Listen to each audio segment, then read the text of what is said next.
All right, good evening, everyone. Thank you for joining us for the webinar this evening. I will give everyone a couple minutes to log on, but in the meantime, I'll go ahead and introduce myself. My name is Peyton Jennings. I am the Physician Engagement Coordinator here at Practice Match. A lot of you might already know me if you are in the Ambassador Program or if you attend any of the career fairs. I'm the point of contact person for all of that and basically just spreading you guys the information that you need, such as all the free resources that we have, like the career fairs, the webinars like we're doing tonight, free CV reviews, and our physician immigration handbook and our physician guidebook. So looks like we have some people already logging on. So Lisa, if you want to take over, you are more than welcome to. Great, thanks, Peyton. Well, it's great to be with you all here tonight, and I'm going to start off with just a little intro of myself and a little bit about what we'll cover tonight. So as folks arrive, if anybody is a little bit late arriving, they won't miss anything super important at the top. My name is Elissa Taub. I am a partner with the immigration law firm Siskin Susser. I am also the co-author of the Physician Immigration Handbook. So if any of you have gotten the book at a career fair or on Practice Match's website, that's me. So it's good to be with you. I have been practicing immigration law for about 17 years and have been a practicing lawyer longer than that. The focus of my practice is healthcare immigration and primarily working with physicians, and I head up our firm's healthcare immigration practice overall. So J-1 waivers are something that I work with every single day, all day long. It's really the heart and bread and butter of my law practice. And so I'm excited to be with you all here tonight to kind of talk about all the nuts and bolts, all the little details that you need to know about this process. If you've got folks in your program, maybe older physicians or physicians that have been attending for a couple of years, and they've been through a waiver and they're kind of telling you all of this stuff and either scaring the life out of you because of how horrible their process was, or maybe they are telling you it's no big deal or giving you all kinds of info. Probably everything they're telling you was true for their case, but may not be true for yours. And so I think one of the most important things we'll talk about tonight is just kind of understanding that there's a lot of variation, a lot of things that differ with the J-1 waiver process. Real quick, before we dive into the first slide, I just want to mention I'm happy to answer your questions tonight. I will be monitoring the chat, and I will try to answer questions close in time to when I cover that topic. So you don't have to hold your questions to the end. In fact, I'd rather you just put them in there as you go. The only thing I would caution is that because this isn't a confidential setting, I can't do personal consultations in this setting, and I want you to be careful about maintaining, the confidentiality of your own personal situation. So I'm happy to answer general questions about the process. And with that, let's dive into talk about J-1 waivers. So the first thing, before we even talk about the waivers, is just figuring out what are we waiving. I think it's always helpful to talk about that because rather than just dive into what the waivers do and how to get them and where to apply and the timing, because we actually have to understand what we're trying to accomplish. The J-1 home residence requirement is written into the law, and it says that when a physician comes to the United States on a J-1 to participate in a residency or fellowship program, at the end of their training program, whenever your J-1 status is up, whether that's after your initial 3-year residency or maybe you go on to fellowship, at the very end, the U.S. government expects that you will return to your home country, which is your country of citizenship or last permanent residence when you got your J. So whatever that country is that you got that statement of need, you would be expected to return there for 2 years or get that waived. Without doing one of those things, your limitations are that you can't obtain an H-1B or an L-1 visa. Now, L-1s, most physicians aren't worried about that, but the H-1B is a really key type of status that physicians use to work in the United States post-training. So if you can't obtain an H-1B visa, unless you're Canadian, you're going to have a really hard time working in the US after you finish your training, unless you deal with this J-1 requirement. You are forever ineligible for a green card on pretty much any basis, including marriage to a U.S. citizen. So if you're married to a US citizen or you're planning to marry a US citizen, it doesn't get you around these requirements. And you also aren't eligible for a green card, even through their sponsorship, until you deal with this J-1 requirement. And you can't change status in the US from J-1 to any other non-immigrant status, meaning, okay, well, you can't go abroad and get an H-1B visa, but you also can't just change to H-1B status in the States unless you return to your home country for 2 years or obtain a waiver of the requirement. Now, I want to just take a quick second to talk to any of you folks out there that might be Canadian citizens, because there is a little exception to the way that the law operates that allows you to bypass a couple of these bullet points, at least in a short-term way.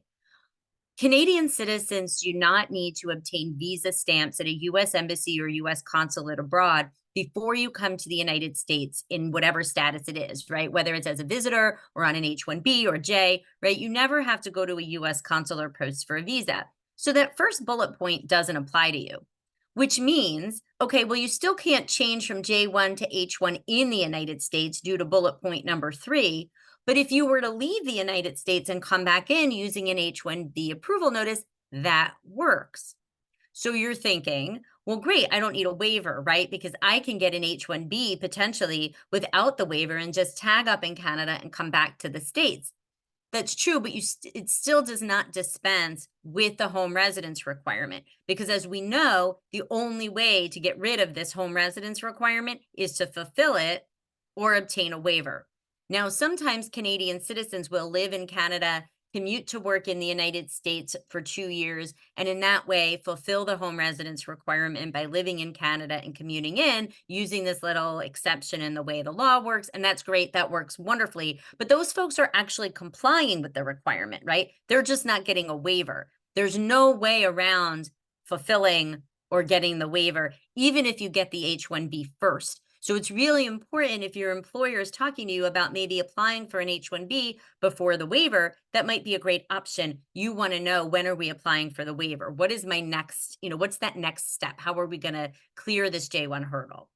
So that's just a quick aside for our Canadian friends. I wanted to make sure I had an opportunity to mention that. Okay, so this is what we're getting waived, right? This obligation to go home for 2 years. That's really, that's the crux of all of this. So the J-1 waiver excuses compliance with the home residence requirement. Importantly, though, approval of the waiver does not give you any status in the United States. It's sort of like you don't have to go home, but you can't stay here. You need to have some other plan to have an immigration status in the United States once the waiver is approved. For most physicians, if you're going through an underserved area waiver process, and we'll talk about that for most of the rest of this session, if you're going through that waiver, you're going to stay in the United States in H-1B status. Your status will flip from J to H. And we'll go into more detail about that later. For those of you who might seek waivers on other bases like hardship to a U.S. citizen spouse or child, or a persecution waiver, and we'll talk more about that as well, you actually have to do a little bit more serious planning for what your status is going to be in the U.S. because you might not have a clear path to an H-1B once that waiver is approved, but you still have to have some option for what your status is going to be once the waiver is approved, because waiver approval is great, but it doesn't give you any status in the United States. It's a trigger that lets all of these other things happen, right? Like obtaining an H-1B, like later obtaining a green card. For physicians, as I've already alluded to, there are a couple of paths that we go through. The most common is an underserved area waiver. We'll talk a lot about those in this session. And the other types of waivers that we deal with are persecution and hardship waivers, and I'll give you a little rundown of what those are as well.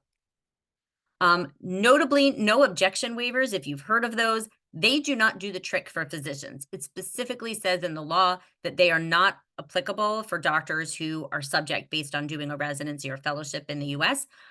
Sometimes if you've had home country government funding, like your home country funded your participation in your residency or fellowship, there may be some limited circumstances where you might have to get a no objection waiver also, but I have not necessarily found that to be the case for most physicians, so that's a pretty rare occurrence.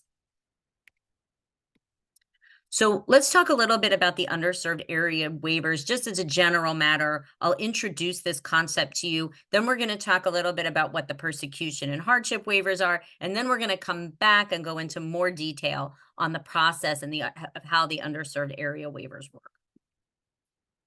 The basis of any underserved area waiver is that you, a physician, are going to sign a 3-year contract to work full-time in an underserved area somewhere in the United States. That is the essential essence of one of these waivers.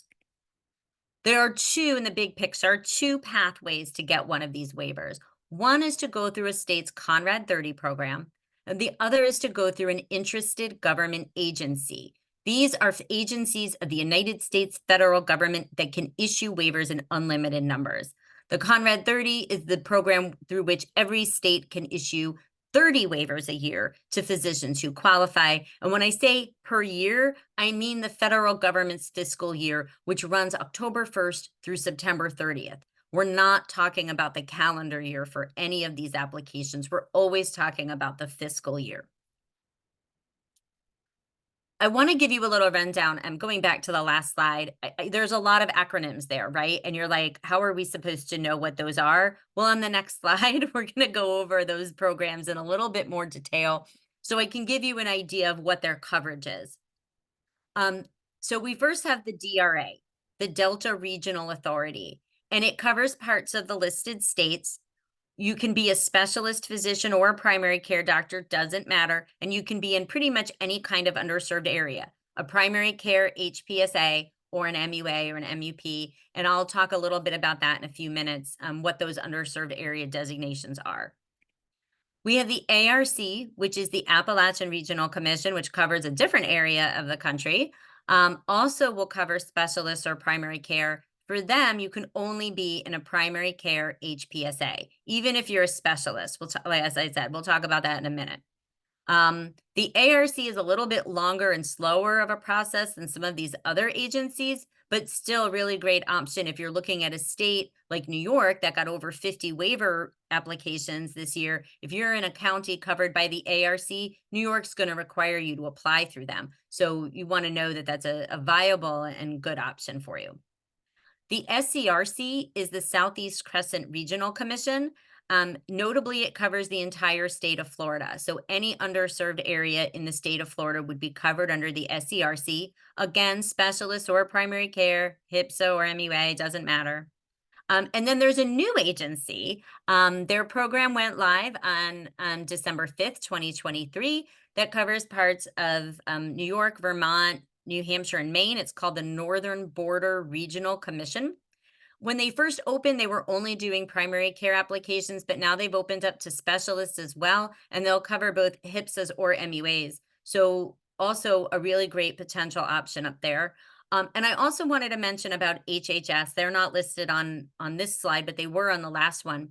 The Federal Department of Health and Human Services has their own waiver program that's unlimited and nationwide that allows for primary care and hospital medicine physicians who can start work within a year of completing residency to obtain waivers if they're going to work in a primary care HPSA location with a score of 7 or higher. HHS is a really robust program. We use it quite a bit. I think last year they did over 600 waivers nationwide. We love the program. In my office, I think right now, my waivers are about 50% HHS and 50% the rest of the country, the rest of the programs. It is a really fantastic program. So if you are primary care, you're not going to be doing a fellowship and or hospital medicine with no fellowship, and you're looking to work in an area that qualifies, and your employer says, we're going to go through a waiver through HHS for you, say thank you. That's wonderful. Like, it's a really good thing. There are other types of waivers that I alluded to previously. HHS has a waiver program that's a separate waiver program that's for researchers. Right now, their processing times have come down a little bit, but they've been taking close to even more than 3 years for a while now. So it's not something that we're doing frequently, and they're really for folks that are working in academia and research-oriented positions. So we're not going to spend any time on that tonight. Notably, though, you don't have to work in an underserved area for 3 years to benefit from that type of waiver, but you do have to be working at a very high level in that research field. So really, it's a very small set of folks who qualify for those waivers. It's not the same as an O1, not the same as an EB1. It's its own thing. So that's the kind of thing I would say if you really are into research and working in an academic institution and you're interested in how that process might work, that would be something you would want to talk to your institution about or a separate immigration lawyer to understand more about how that works. Um, Hardship waivers. I get asked a lot about hardship and persecution waivers. Especially like I'll be doing a consultation with a physician who's accepted a job to work in an underserved area, but they don't want to work for 3 years in the underserved area before maybe being able to go through the green card process through their spouse. And so they look at a hardship waiver. Hardship waivers are based on exceptional hardship to a U.S. citizen or permanent resident, spouse, or child if you, the J-1, have to comply with the home residence requirement. They can be a really great tool in the right situation. The hardest part about hardship waivers right now, or the worst part about them, is how long they're taking to get approved. Over the last several years, the processing times overall between all the government agencies they go through have been taking close to 2 years. And until the waiver's approved, you can't file for the green card through your spouse. So what we've been doing for some folks is we've actually been going who filed for hardship waivers is we've had to file O1 applications for them so that they can start work and come back to the United States, start work, kind of get started in their career while all the waiver stuff is going on so they can ultimately be eligible for a green card. It is, I think right now, because of the lengthy processing times, we've been reserving those applications for folks who really are eligible for O1 status or who have some other plan for their status to stay intact in the United States while they're going through that process. If the processing times come down, which, it seems like maybe they have a tad, then the hardship waiver could be more beneficial for folks who have the proper family relationship and the proper facts supporting their case to show that there'd be a hardship. One of the things to know is that exceptional hardship doesn't just mean, oh, I don't want to be separated from my spouse for 2 years. We have to show that the hardship exists whether you're separated. In other words, you go home and they stay here, or whether they go with you. And the same is true for your child. So, there are lots of things that go into a hardship waiver: medical hardships, financial hardships, educational, career hardships, um, you know, psychological hardships, language barriers, cultural barriers, like all kinds of things can go into making a strong hardship case. But we really do have to document it and make sure the facts are on our side. And of course, we also look at country conditions to make an argument that, like, look, this US citizen spouse or child or whoever it is, if they go back to stay in that country for a couple of years, there's going to be some kind of problem. So, the one thing I can tell you about hardship waivers is that it's really important to talk with an experienced attorney who files them and kind of understands what the requirements are. So that and can explain to you how the process works so that you know if it's something that you can reasonably rely on. Um, they aren't all approved. So you also have to understand that it's not 100%. Nobody can guarantee you that your hardship waiver will be approved, only that they will do their best to present the best case to the immigration service on your behalf. Persecution waivers are different. Persecution waivers are for folks who would be persecuted upon return to their home country on account of their race, religion, or political opinion. It sounds like an asylum claim, but it's not. It's just a J-1 waiver. It doesn't give you asylum. It only keeps you from having to go home for 2 years. Persecution waivers do not require a family relationship. So for folks who are not married, it's a viable option. They move through the system much more quickly than hardship waivers. Again, they're not all approved. Your factual documentation that, supports your claim has to be strong and credible to be able to get that case approved. But they can be a really good option for folks, in the right circumstances. There are some really important differences between the underserved area waivers and the way they operate and the hardship and persecution waivers and the way they operate. And I think on this slide, I put them side by side, and they're really consequential, really important, impactful differences in the way these things work. The first thing, I don't like to read slides to people, but I'm going to kind of go through that here because it's important to understand. When you obtain a waiver based on working in an underserved area, I mentioned that your status is going to change from J-1 to H-1B, and you'll work in that waiver job in H-1B status. Because the law requires you to switch to H-1B status, the law also gives you kind of a free pass through the H-1B cap. This is the nationwide annual limit on the number of H-1Bs that can be issued. Every physician who gets a J-1 waiver based on working in an underserved area gets an automatic exemption from the H-1B cap that is personal to you and valid for life. Even after you leave your waiver job, if you leave that job and you go someplace else, you take that cap exemption with you. So it's really, really great. It doesn't matter if your J-1 waiver employer is for-profit or not for-profit, if they have an academic affiliation, none of that matters to the J-1 waiver process. The exact opposite is true of the hardship and persecution waivers. If you go that route, then you're treated just like anybody else for purposes of the for purposes of the H-1B cap.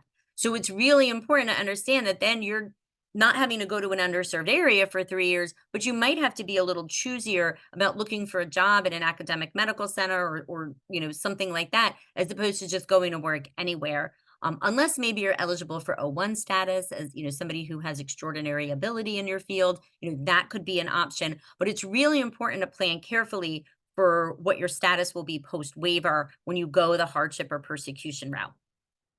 On the underserved area side, I mentioned you're going to change status from J-1 to H-1B. That happens here in the U.S. The vast majority of physicians stay in the U.S. all through that process. If you get a hardship or persecution waiver, you will have to consular process whatever your next status is, unless it's a green card. The green card you could do from inside the U.S. On the other hand, for the underserved area waivers, you have to work 3 years in the underserved area before you can receive your green card. The process can start while you're in your 3 years of service, but it can't finish while you're in your 3 years of service. And that is true for any kind of green card. Even marriage to a U.S. citizen, you have to wait the 3 years until you finalize that green card process. For the hardship or persecution waivers, you can go straight to green card once the waiver is approved. Easy peasy, assuming you have a valid way to get the green card. And then the other thing is on the underserved area side, you have to sign an employment agreement to get sponsored for one of those waivers. So you have to have a job lined up in a qualifying area to proceed.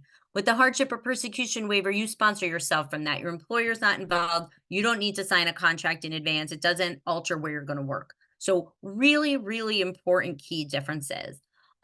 So there's a question in the Q&A that I want to address before we move on. About what happens if you go back to your home country for to fulfill the 2-year home residence requirement. If you do that, there is no work requirement during the 2 years that you are home. The U.S. government doesn't care what you're doing in your home country, only that you're there for the full 2 years. The difference is if you stay in the United States, right, there's a trade-off here.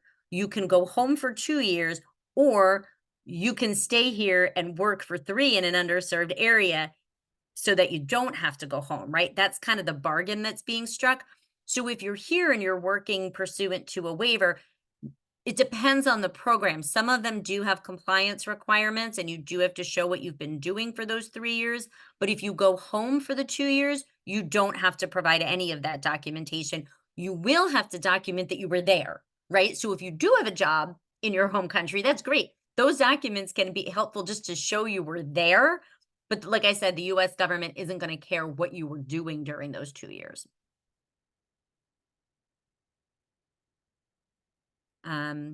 Okay. So let's move on. Whoops. Okay. Sure thing. All right. So let's move on to the next slide.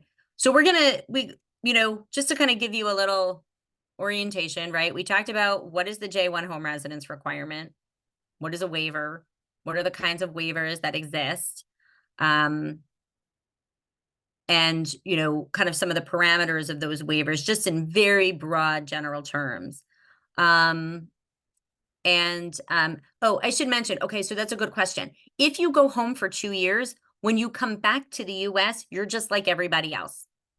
So yes, you're going to need some kind of visa to come back. If that's an H-1B, you're going to have to deal with that H-1B cap I mentioned. You don't get an exemption because you went home. You might come back on an O-1. Maybe a spouse has sponsored you for a green card while you're abroad and you finish that processing up before you come back to the States using a green card.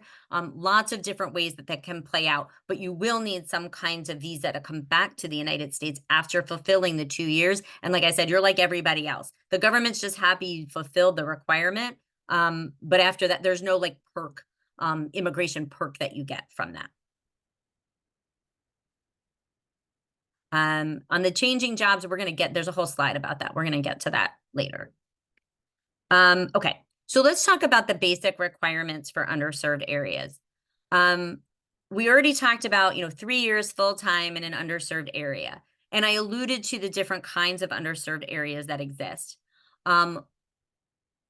We're looking for a primary care HPSA, health professional shortage area, or a medically underserved area or population, which are abbreviated MUA or MUP.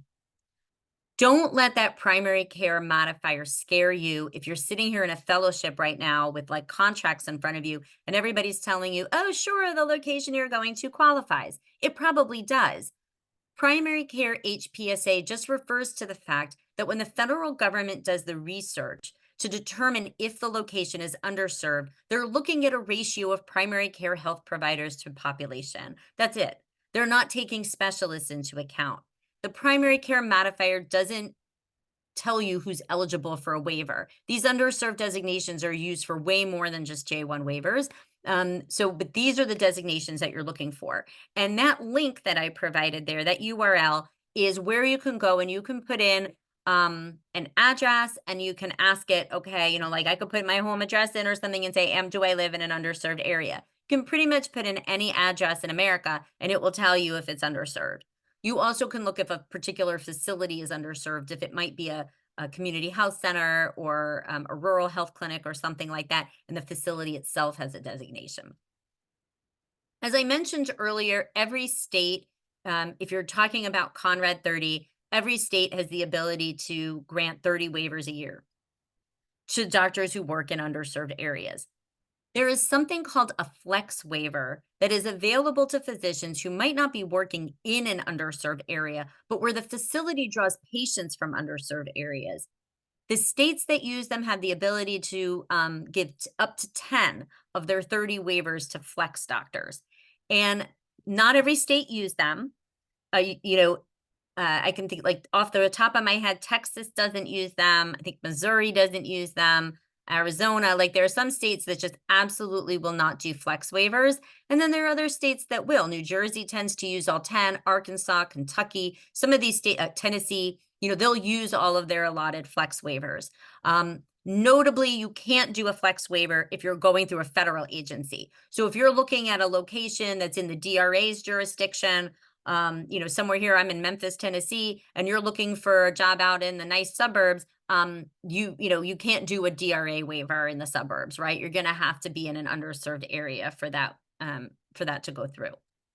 Flex waivers are sometimes a little bit tricky. Some people think that flex waivers means it's for a specialist. That's not what it means. It is strictly for people not working in underserved areas. And every state that uses them has different requirements for what that means. So I can't tell you what it means, right? In Tennessee, it means more than 50% of the patients are coming from underserved areas. In New Jersey, it means just prove that that you have patients coming from underserved areas with no particular threshold, right? So it's going to be different in different places for what that means. Yes, so that's a great question. I'm going to take Dr. Ali's question. There's a question here about can it be one or the other? Does it matter what type of underserved area it is? Does it have to be, could it be a HPSA or an MUA? Does it matter? And the answer is, it depends on the program. For example, for the DRA, doesn't matter, right? As long as it's underserved, they're happy. But for HHS or for ARC or some states, you need to be in the HPSA. The HPSA, the HPSA designation is a newer form of designation that the federal government updates more regularly than those MUA designations. California is interesting. Last year, they said they changed their rules and they said you can be in a HPSA or an MUA, but if it's an MUA, it has to have been redesignated in the last 4 years. Guess what? None of the MUAs in the state of California have been updated in the last 4 years. So none of the MUAs really qualify, which means you kind of do have to be in a primary care HPSA to get a waiver through the California Conrad 30 program. So it really does differ how the different states apply and the programs apply these designations. Okay. I mentioned you have to work full-time in the underserved area. Full-time generally means 40 hours a week or 160 hours a month. Some states will have you put 2,080 hours a year in your contract.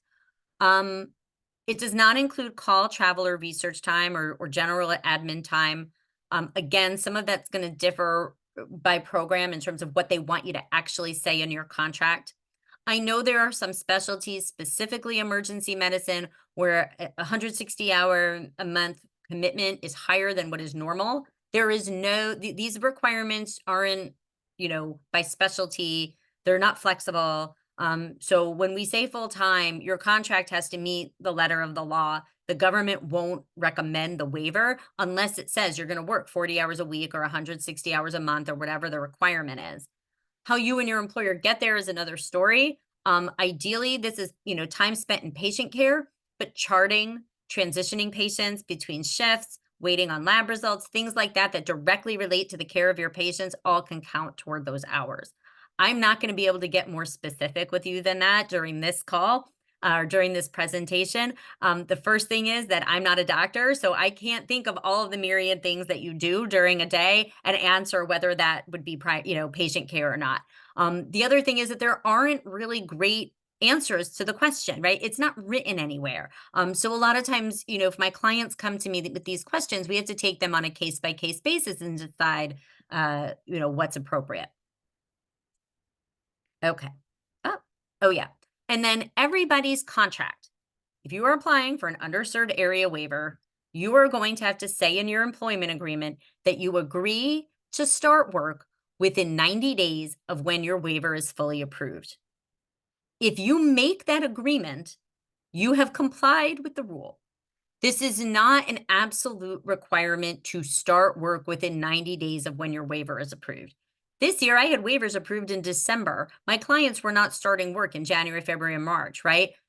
They were starting work in July. That's okay. The idea here is that doctors can't apply 2, 3, 4 years in advance of when they're going to finish training and get the waivers so early that it almost becomes nonsensical, right? These waivers are made for physicians who are available to serve a need now, right? Not serve a need 2 years from now. So the government just wants to make sure that it's getting the benefit of this bargain, and that if we're saying that this is an underserved area with a need for you, that you're actually going to be filling that need at the time, not in advance. That's the whole rationale behind this requirement. Not that they're holding you to some 90-day requirement. That every year without fail around this time, or really it's like in February, March, all the frantic emails come in from my clients who are like, but it's going to be more than 90 days. And I'm like, it's okay. You'll be fine. Okay. So we just went through all of the things about the waiver programs that are sort of those essential basics. And besides that, everything varies. What can be in your employment agreement? How do they treat primary care doctors versus specialists? What is there a filing deadline? Is it first come, first serve? Or do they take all the applications in at one time and review them all? Do they have multiple times during the year when they open and close for applications to be filed? Do they have different rules for when primary care versus specialists can apply? Like all of these things differ. Does your employer have to prove that they tried to recruit for a non-J-1 doctor? And what do they have to submit on that regard? What kind of data do they have to provide to show that they are open to serving patients without regard to their ability to pay? What kind of charity care policy do they have? All of these things differ. How long is it going to take for you to hear back from the agency after you file the application? that differs. I just heard back on my New York waivers today. We filed those in late November, right? In the meantime, I've had a million other waivers filed and approved, but we were waiting on New York. So everything is going to vary. And so if you take nothing else away from this webinar, it's this. Please do not talk to your friends. If your colleague or friend is not filing a waiver with the same employer in the same location at the exact same time as you, the likelihood is that your experience with the waiver process is going to be different. You're going to compare your contracts maybe. Oh, I had to put this in my waiver and I had to answer this question. And, I was told I absolutely have to apply on October 1st. I was told I could apply anytime.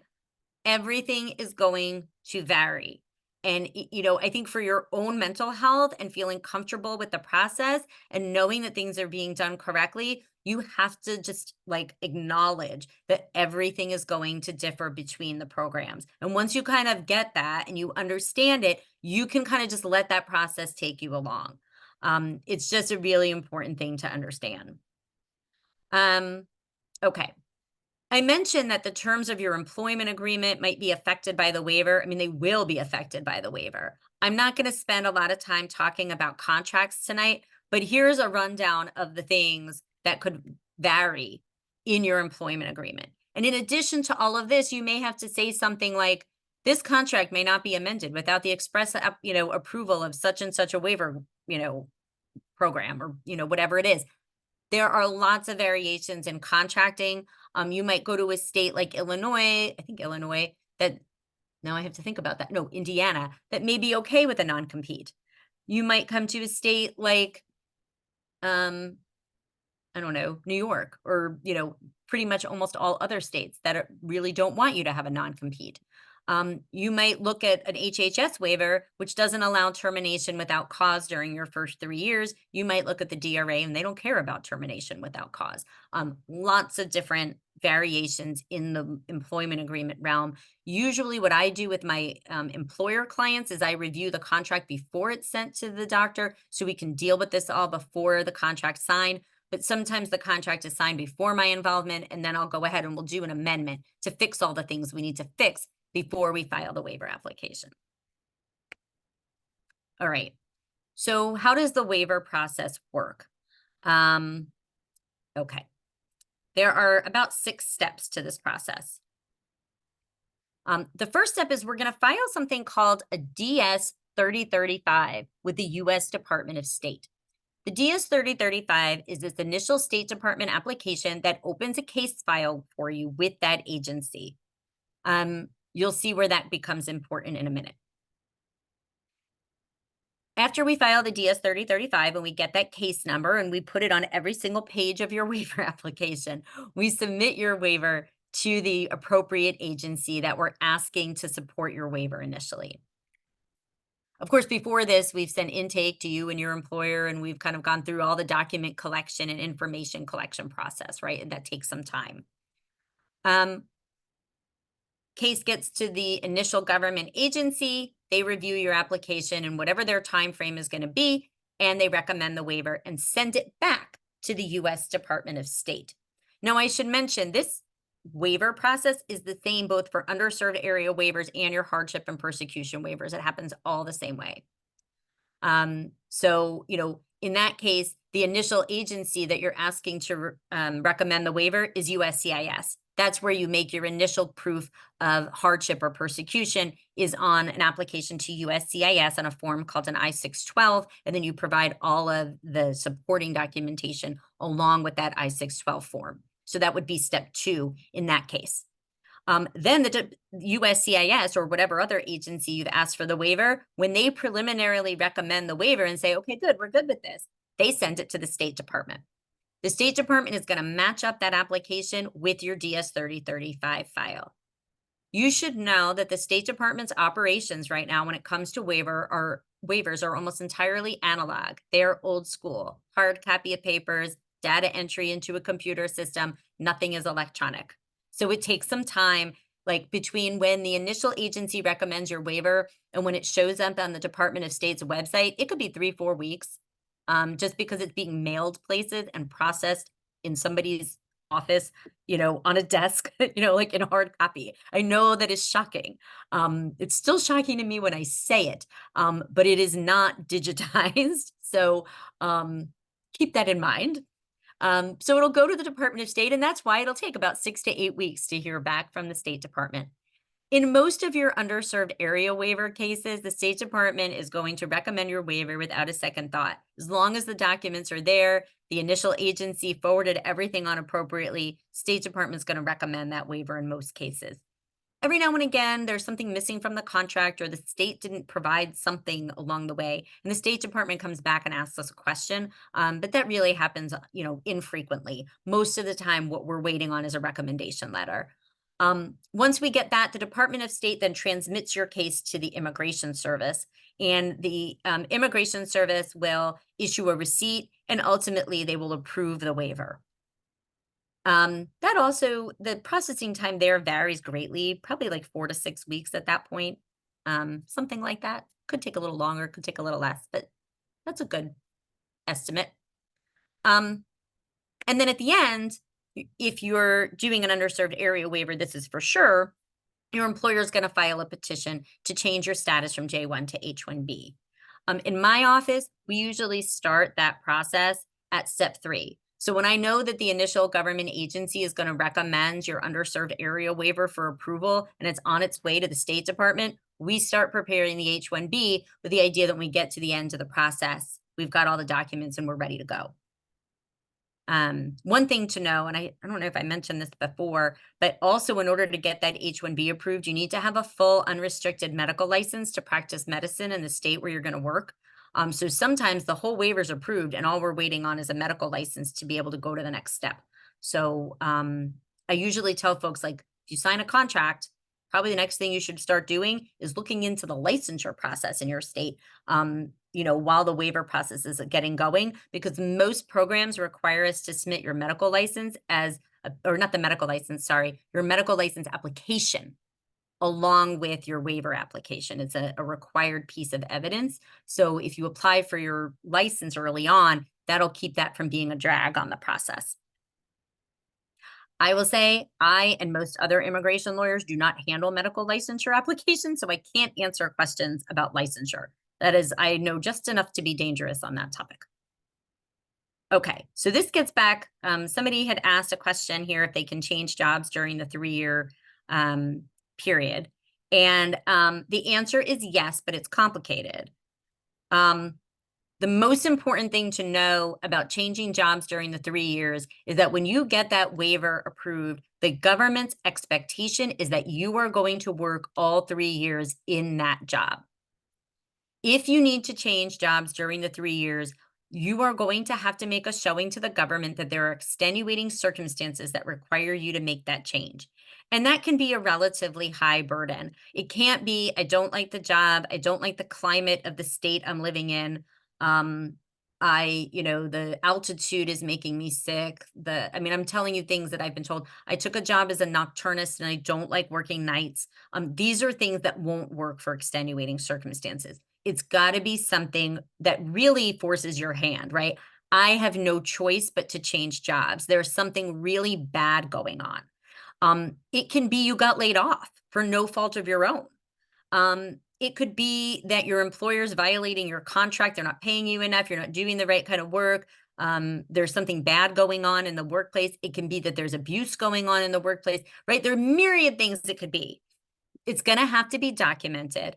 And then where all that evidence gets submitted is on an H-1B that is filed by your next employer, where they have to offer you a contract for the balance of your commitment period. And typically you have to move to another underserved area to finish out that waiver service. But it all goes into that new employer's H-1B petition. You don't have to apply for a new waiver, right? The waiver you were issued is still intact. It's still there. You don't have to worry about the new state having waiver slots available or anything like that. But you do have to make sure that there's good documentation of the extenuating circumstances. It's really important. And I would take that requirement very seriously because the government has been getting ever stricter on these transfers. And so, you really want to make sure that you have enough to document the need to make that change. The other thing I should mention about that also, because it does come up, if you file an if you, let's say you take another job, all the requirements are met, your new employer files your H-1B transfer petition with all the evidence of extenuating circumstances. USCIS is not going to call your current employer and say, hey, did you know that this guy is trying to leave and he's saying all this bad stuff about you? That's not a thing. People always worry about that, and I totally get it. They're like, oh my God, are they going to call my employer, totally tip them off that I'm leaving? No, the answer is no. Immigration applications are confidential with the government, they are private, and the only parties to them that can know what's going on in them are the petitioner, your employer, the beneficiary, which is you, and the government. So they're not going to call and talk out of turn and tell your current employer that you're trying to leave. And especially if it's like an abusive environment, right? You definitely don't want that happening. All right, I think that's it. So I know that there are a few questions I want to go back and answer. So this one was done. Okay, there are a couple of questions about travel, and those are great questions. And travel gets a little tricky during the waiver, and different lawyers may have different opinions on this. So if I give you information tonight and you end up talking with another lawyer and they say something different, that's okay. But this is the way I view it. You can travel during your waiver at any point until the Department of State has your case. So if we go back to that slide, there we go. Okay, so step 3, right? Your initial agency makes the waiver recommendation. Your case is now sitting there with the Department of State. And we don't really know when the Department of State is going to make its waiver recommendation, right? But if you're going to travel abroad and you're going to need to go to a US embassy or consulate to apply for a J-1 visa, you're applying to the US State Department for that visa stamp in your passport. And what makes me nauseous is the thought of the Department of State's, having already recommended you to have a J-1 waiver. And then at the same time, you're abroad asking that same State Department to give you a J-1 visa. And one of the necessary elements of being eligible for that visa is your agreement to comply with the home residence requirement, right? That is a weird situation. And I think there's a risk there that you could be denied a visa in that instance because your waiver was already past the Department of State's review. And so I usually tell folks, look, I don't like you traveling after the Department of State recommends your waiver. Then over the summer, if you want to travel, like after you finish your training and you're going to go visa stamp, get an H visa stamp while you're abroad and you're going to come back on that to start work, totally fine. I have no problem with that.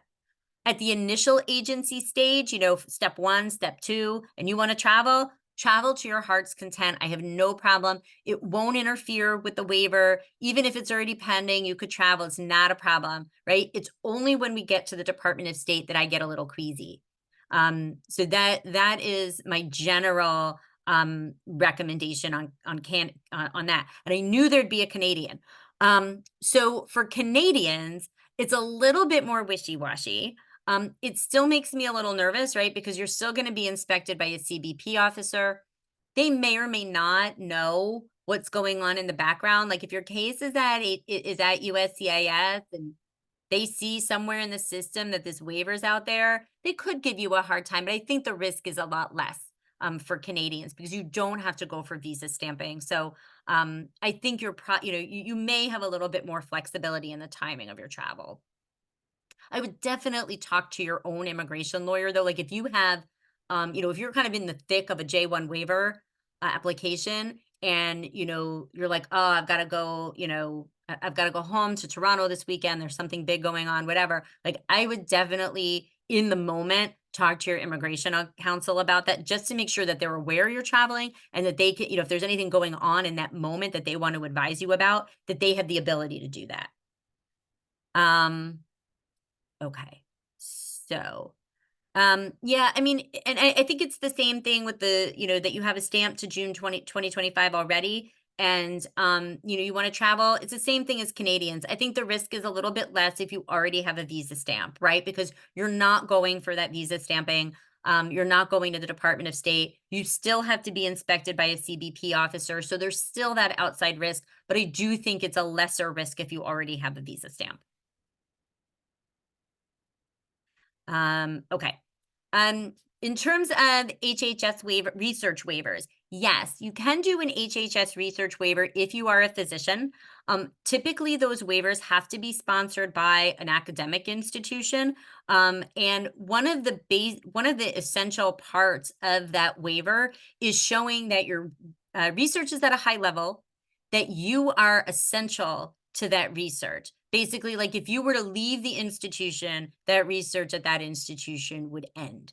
So it's typically reserved for people working at a very high level. A lot of times what happens is if you are a research-oriented physician taking a job in an academic institution or an academic medical center, and there's this future plan that they might do a research waiver for you. Maybe the state you're going to, their J-1, their Conrad program is oversubscribed and there's not a federal agency that's applicable. And so they're looking to be a little creative. Sometimes what they'll do for their academics is, or for their researchers, is they'll apply for an O1 for you. They'll get you into O1 status and you work in O1 status for however many years it takes until you're ready to file that HHS waiver because you're at the level that everybody agrees it could be successful. So HHS research waivers are like their own animal. But yes, you can be a clinical physician, but you do have to have a strong research component of your work. Okay, let's see. When we first apply for the waiver by the deadline, if there is one, do we need to have proof of license application or is that proof? So for most waiver programs, you must have proof that you've applied for your medical license at the time the waiver is filed. So I usually recommend, especially if you're a 2025 graduate, right? So you're going to be soon in your final year of training and I hope, in the throes of your job search and you're looking forward to signing a contract sometime in the next few months.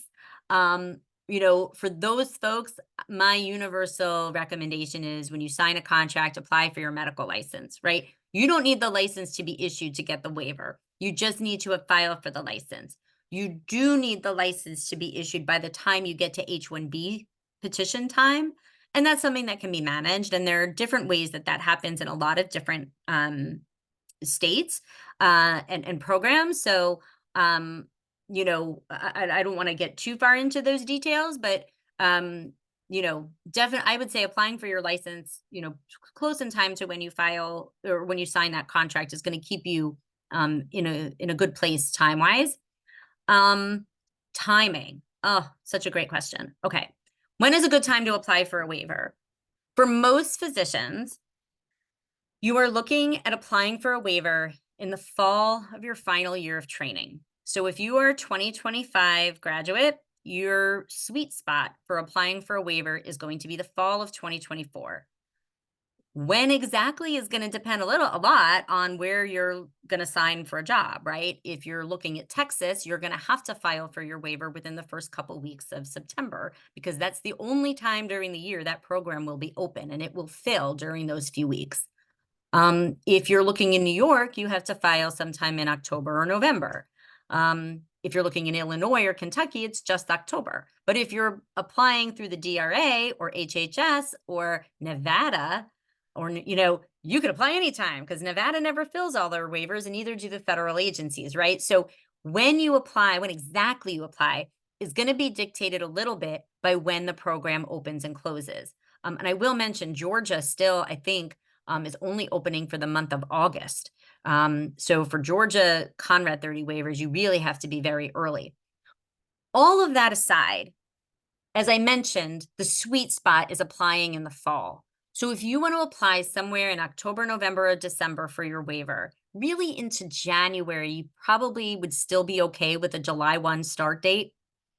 You're looking at signing a contract at least a month before you anticipate that waiver application is going to be filed.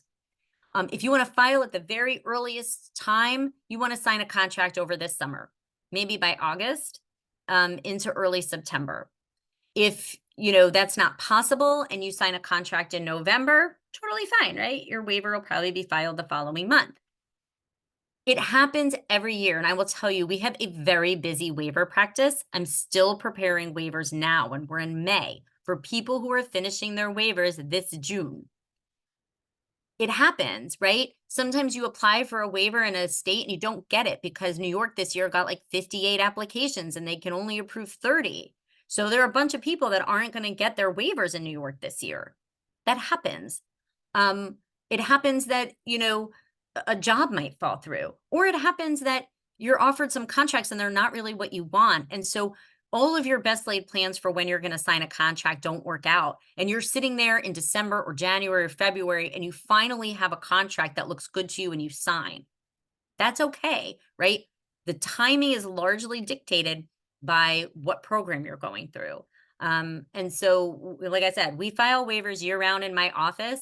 And, is that going to be everybody's first choice to be filing a waiver in May? No, of course not. But sometimes that happens and it's okay. You won't be alone. You're not the only one. There's nothing wrong with that happening. It is going to alter your start date, right? If you're applying for a waiver now, you're not starting work on July 1. In fact, most of my clients don't start work on July 1 anymore, and that's okay.